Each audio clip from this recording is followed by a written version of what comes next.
ঈদ উল ফিতরে বায়তুল মোকাররমে সকাল ৭টা থেকে মোট ৫টি ঈদ জামাত অনুষ্ঠিত হয়। দূর দূরান্ত থেকে জাতীয় মসজিদে নামাজ আদায় করতে আসেন মুসল্লিরা। প্রতিটি জামাত শেষে দীর্ঘ সময় ধরে দোয়া ও মোনাজাত অনুষ্ঠিত হয়। দেশ ও জাতির সার্বিক কল্যাণ এবং মুসলিম উম্মার শান্তি কামনা করেন মুসল্লিরা। 200-র বেশি সার্ভিস ও ফিচারে লেনদেনের সব বিকাশ অ্যাপে সম্ভব।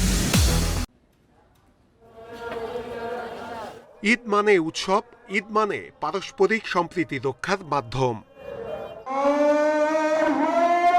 সকাল 7টায় জাতীয় মসজিদ বাইতুল মোকাররমে ঈদের প্রথম জামাত অনুষ্ঠিত হয়। এরপর একে একে পৌনে 11টা পর্যন্ত মোট 5টি জামাত অনুষ্ঠিত হয়।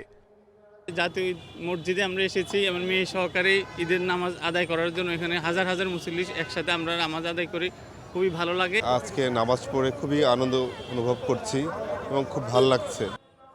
দূর দূরান্ত থেকে বাইতুল মোকাররম মসজিদে নামাজ আদায় করতে আসেন মুসল্লিরা। জাতীয় মসজিদে ঈদের নামাজ আদায় করতে পেরে অন্যরকম আনন্দ তাদের মনে। দেশ, জাতি ও মুসলিম উম্মার মঙ্গলে আল্লাহর দরবারে মোনাজাত করেন তারা। আল্লাহ তাআলা আমাদের বাংলাদেশের মানুষ এবং তথা সারা বাংলাদেশের মুসলমানকে ভালোভাবে রাখে। আল্লাহর কাছে মোনাজাত করলাম যে আল্লাহ আমার জীবনের সমস্ত গুনাহগাথা মাফ করে দাও। আগামী দিনগুলো যাতে শান্তি এবং সুখময় হয়।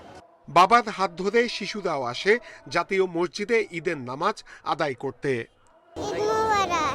সবাইকে ঈদ মোবারক। সবাই ভালো থাকে এবং সুস্থ থাকে, ঈদ মোবারক। খুব ভালো লাগছে আমার নামাজ সুস্থ হয়ে। এর বাইরে জাতীয় সংসদ ভবনের দক্ষিণ প্লাজা, ধানমন্ডির ঈদগাহ মাঠ, ঢাকা বিশ্ববিদ্যালয় কেন্দ্রীয় মসজিদে, শেরেবাংলা নগরে, পুরনো বাণিজ্য মেলার মাঠে বড় পরিসরে ঈদের জামাত অনুষ্ঠিত হয়। ঈদ মানে আনন্দ, ঈদ মানে উচ্ছ্বাস। ঈদের এই আনন্দ ছড়িয়ে পড়ুক সকলের মাঝে, মানুষে মানুষে দূর হোক ভেদাভেদ, এমনটাই প্রত্যাশা এখানে আসা মুসল্লিদের। নূরে আলম, ইন্ডিপেন্ডেন্ট নিউজ, ঢাকা।